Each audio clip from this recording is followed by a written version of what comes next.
Good morning, everybody. Pete Pardo here from Sea of Tranquility. Welcome to another edition of our What's Hot with Sea of Tranquility show. Today is Monday, April the 1st. April Fool's Day. First thing early in the morning, we got some new products here to share with you to kick off the week. We're going to start with the latest release from the Free Electric Sound label, which is a division of the Laser's Edge, run by Ken Golden and Company. It's the latest from French trio Morglbl, the story of Scotty Roddy, right? Or Scott Roddy, not Scotty. There's that kind of wacky, goofy cover right there. Open this up. You can take a look there. There's the guys right there. All right. Fantastic stuff. All right. If you're unfamiliar with the music of Morglbl, they've had a bunch of albums out. These guys kind of mix like crunchy heavy metal with jazz fusion and progressive rock. Throw it all in a blender and out comes Morglbl. Great stuff. Lead guitarist Christoph Godin. He's kind of the star of the show here. The guy's got an amazing tone. He can lay down the metal riffage, but yet his solos are kind of Holdsworthian. All right, really tasty, really melodic. You got the drums of Ivan Rogny on bass, and on drums Aurelius or something like that. Great rhythm team, right? Awesome stuff. One song after another. Some songs are really heavy hitting. Some are a little more jazzy, a little more jammy. Some tunes have kind of like that atmospheric prog rock thing going before they hit you back over the head with some crunchy riffing in. Killer stuff. It's melodic. It's heavy in spots. A lot of soloing. Tasty stuff. Like I said, melodic. If you love your instrumental music with bits of metal and prog and jazz fusion, you are going to dig this. One of the best instrumental albums I've heard so far here in early 2019. Quite good. All right, next up, Nuclear Blast Records, the latest from progressive death metal act Fallujah, Undying Light. I've been a big fan of their last couple albums. All right, I made some statements, 2 years ago, saying, or thereabouts, a year or two ago, saying that Fallujah were kind of like the next big thing in progressive symphonic death metal, kind of now that Opeth has kind of moved on to other things, more proggy and hard rock. But these guys had a change in vocalists. So their previous singer had a really great kind of low death metal growl, all right, and great clean vocals. He reminded me a lot of Michael Ackerfeld, I always want to say Michael, from Opeth. In the glory days of Opeth when they were still kind of like a progressive death metal act. But he's gone. He also played lots of synths and electronics and keyboards. And their new singer, I believe his name is Antonio Palermo, totally different style. He comes from more like a metalcore background. So think, metalcore, melodic death metal, so kind of like that hardcore screaming, kind of gravelly type of thing. Totally changes the sound of the band. All right. In addition, a lot of the real complex nature of the band's previous music, they did a lot of really intricate guitar parts and rhythms and things mixed with the synths and soundscapes and everything like that. They had a real dynamic sound, kind of more straightforward now.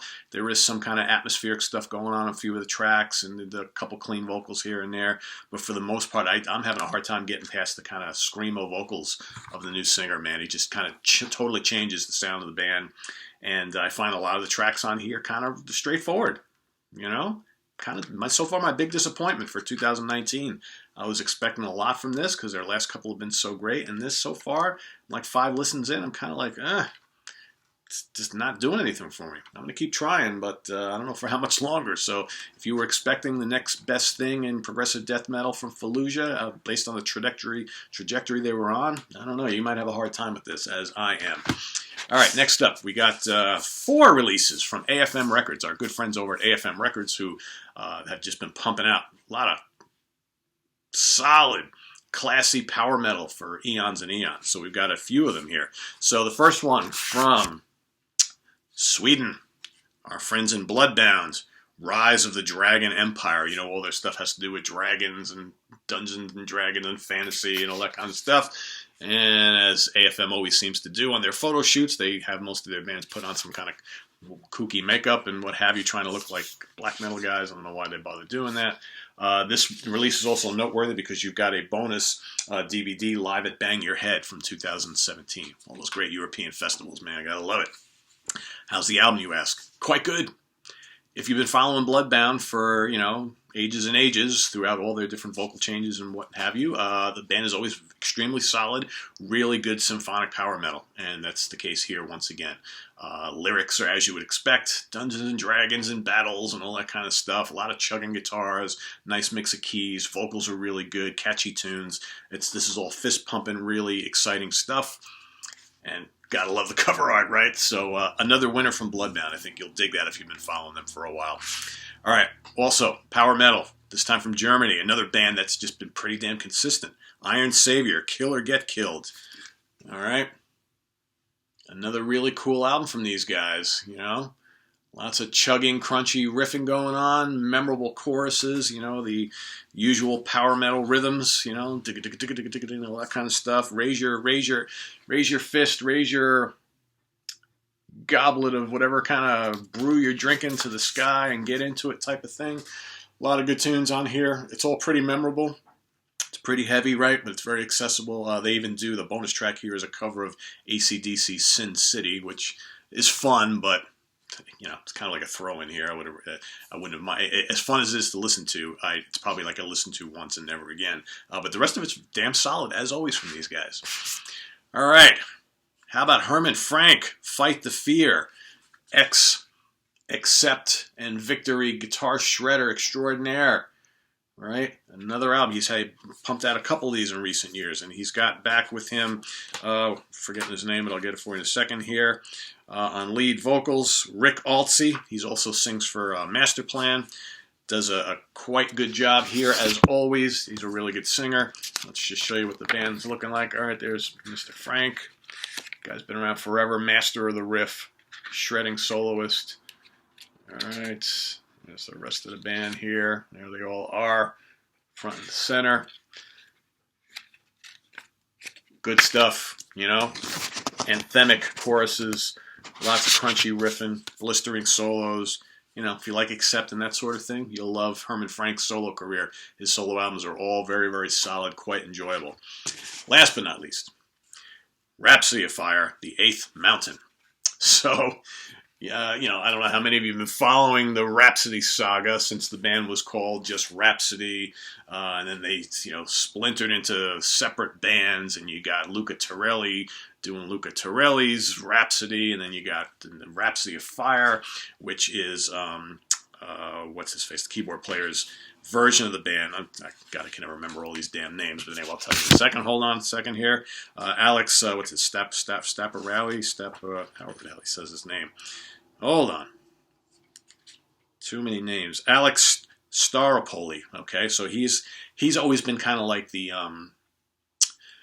musical orchestrator behind Rhapsody, he and Luca Torelli, right? So when they decided to kind of split the two main music guys. So you got Torelli, the guitar player, and Staropoli, the keyboard player, kind of, you know, leading the two factions.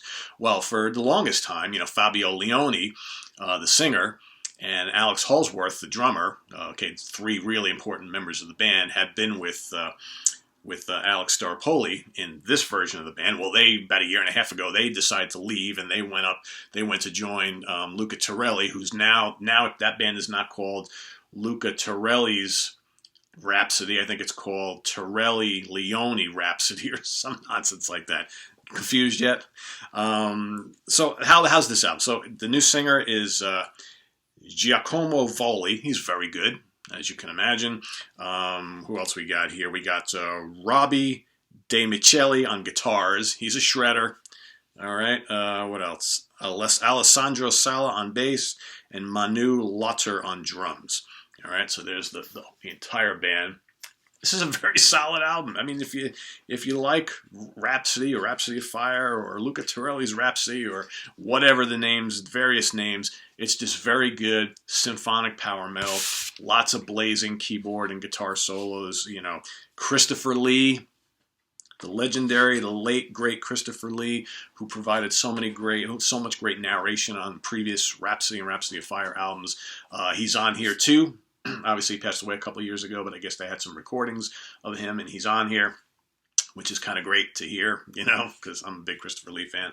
But as you can imagine, the album is just jam-packed full of all the Rhapsodyisms, you know, the speedy speedy rhythms and chugging guitars and neoclassical shredding and lightning fast keyboard solos and the vocals to the heavens and songs about wars and wizards and dragons and monsters and battles and all that kind of stuff. So as we get a lot with these AFM things, but really solid. I thought this album was very, very good. So can't really go wrong with any Rhapsody album, regardless of who the lineup is, who's at the helm, all that kind of stuff, blah, blah, blah. Really good stuff from AFM Records there. Last but not least, I have one more for you, see? A book, Martin Popoff. All right, very prolific writer, either with Brave Words and Bloody Knuckles or on his own with his dozens and dozens and dozens of books on all sorts of bands and genres and all that kind of stuff. So here we have the latest installation of his Black Sabbath series. It's called Born Again, Black Sabbath in the 80s and 90s. Here you got Tony on the front. Okay. On the back, there's a picture of Tony, Geezer, and Ian Gillan in the middle. This is from the Born Again tour. So this is all about the albums and the times from when Ronnie James Dio joined the band for Heaven and Hell, all the way up to the reunion with Ozzy the first time around in the 90s, and kind of leaves it off there. It touches a little bit on, Dio coming back into the band again for Heaven and Hell in the very late 90s into the early 2000s, but it kind of leaves it at that.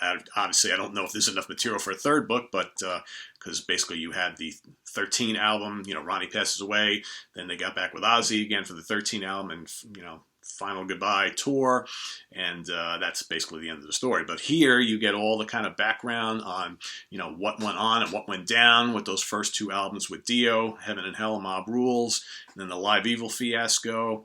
Ronnie's out. Ian Gillan's in for Born Again.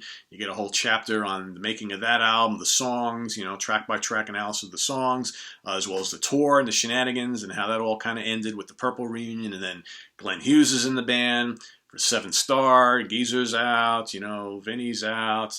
And then, that album and the craziness that went on with that album and tour, and Ray Gillan coming in, then Tony Martin coming in, the Tony Martin albums, Cozy Powell, Neil Murray, this, that, and the other thing, and Dio's back again with Vinny, Dehumanizer, then they're out, and Cozy's out, and Cozy's back in, and Geezer's back in, and Tony Martin's back in, and Ice-T somehow gets thrown into the mix, and then Ozzy's back, and it's just, so if you're a Sabbath fan, you know that these years, crazy tumultuous, the lineup changes, and, all that kind of stuff, and, all these very solid albums that a lot of people didn't buy, and so on and so forth. So it's all here.